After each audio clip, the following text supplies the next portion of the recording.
So here we go then, I'm back with another tactic for the best tactics on FM24. But firstly, I just want to say Merry Christmas. If you don't know what we do around here, we test tactics with Man City, Brighton, Southampton, season preview to finish 1st, 10th and 20th to give it a fair test. And the tactic that I'm testing today is a tactic by Delicious, and all these details will be in the description below. It's called FM24 3421 BOING. Like I said, it's a tactic by Delicious. Description below these details. Please go show him some love. He creates some amazing tactics.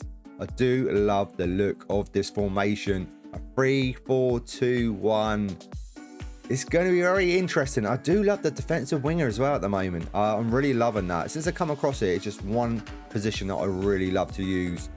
Maybe not with, I don't know about wide centre backs. I'm not a fan, but it's Delicious. He knows his tactics, so I'm sure it's going to be amazing. For a change, I'm showing off Southampton's best 11 without restrictions. So now let's check out all three teams and see how well it does. Starting with Southampton, and they scraped through of the Carabao Cup second round against Oxford United on penalties. Lost in the third round against Newcastle though 2-1. And in the FA Cup, well, it's not a great run either. We lost in the third round, losing 4-3 to Norwich. On to Brighton now, let's see if they can do any better. Well, they got to the fourth round of the Carabao Cup. They faced our other team, Man City, and it was close. We only lost here 1-0. And in the FA Cup, well, it's our other team again, Man City.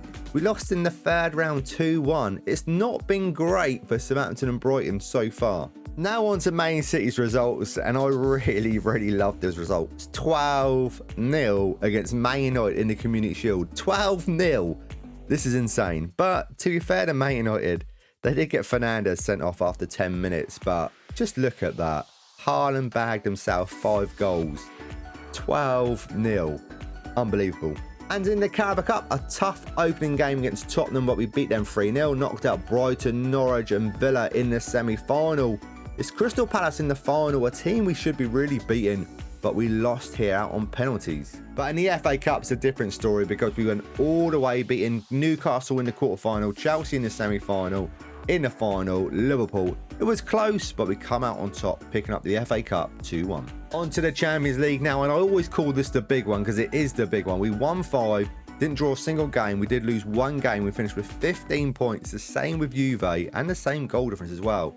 But then in the knockout rounds, we knocked out Atletico Madrid. We knocked out RB Leipzig in the quarter-final, but PSG knocked us out in the semi-final. We lost 3-1 away from home, 2-1 at home, going out losing 5-2 on aggregate.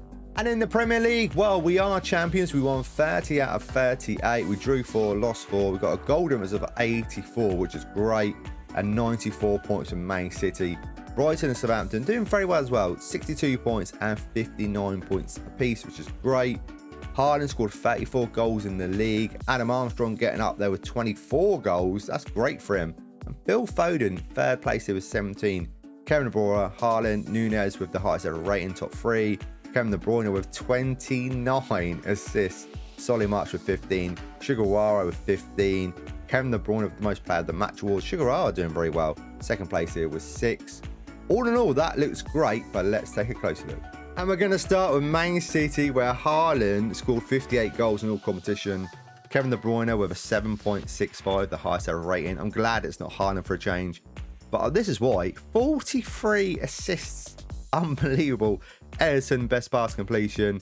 Kevin De Bruyne, most player of the match awards with 15.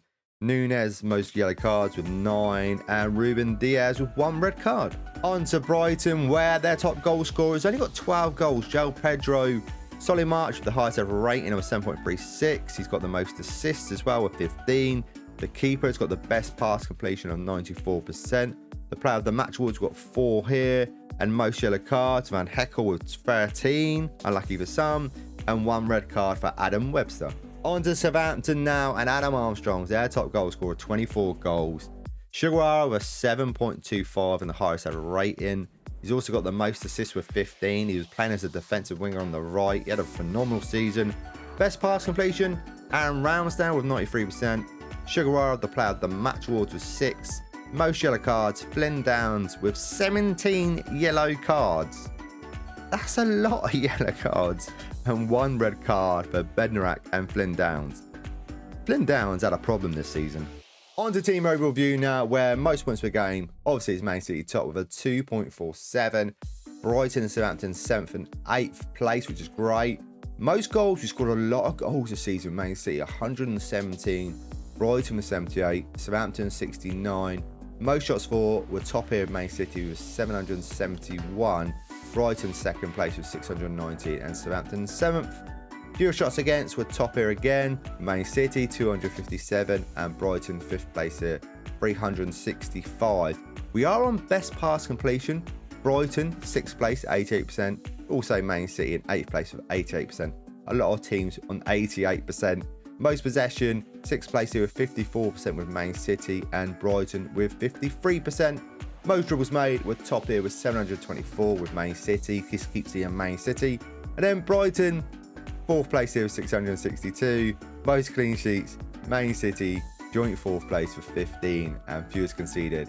City in 2nd place with 33 for the season. Defensively not too bad at all, considering 3 centre backs and that's it. And then Southampton down there in 8th place with 53. So all in all, that's not too bad at all. Now let me add up the points and see where it comes on the leaderboard. Whoa, hold your horses. Before we see where it comes on the leaderboard, let's run over this tactic. So in goal, we got a sweeper keeper on defend. And then in defence, the left-hand side, we got a wide centre-back on defend. In the middle, we got a ball-playing defender on defend. And on the right-hand side, we got a wide centre-back on defend. We got a defensive winger on support on the left-hand side. And defensive winger on support on the right-hand side. We got a central midfielder on support alongside another central midfielder on support. And this is where Flynn Downs went crazy. Attacker midfielder on attack in front of them. And to the right of him, another attacker midfielder on attack. And up front is advanced forward attack. Tactical style is a custom one by Delicious. Just copy everything here. Mentality balanced. In possession. Attacking width narrow. Underlap on the left. Underlap on the right. Focus down the left. Focus down the right. Pass straight shorter. Tempo higher. Time wasted never. Low crosses. Run at defence. In transition, we've got counter press, counter, roll it out of possession, high press line of engagement, a hard defensive line, trigger press much more often, prevent short goal kick distribution, step up more, and that is Delicious's FM24 3-2-1 BOING. So now let's check out the points. So Man City got 94 points in the league, Brighton got 62 points in the league, Southampton got 59 points in the league. That is a total points tally of 215. So where does it come on the leaderboard? Well, Delicious's FM24 3-4-2-1 BOING comes in at the 10th spot. A very, very good tactic by Delicious. All these details in the description below. Please go show him some love. Thank you so much for watching the series. Have a great Christmas. And if there's a tactic you want me to test, please leave it in the comments below. Other than that, guys, I will see you in the next video. See you then.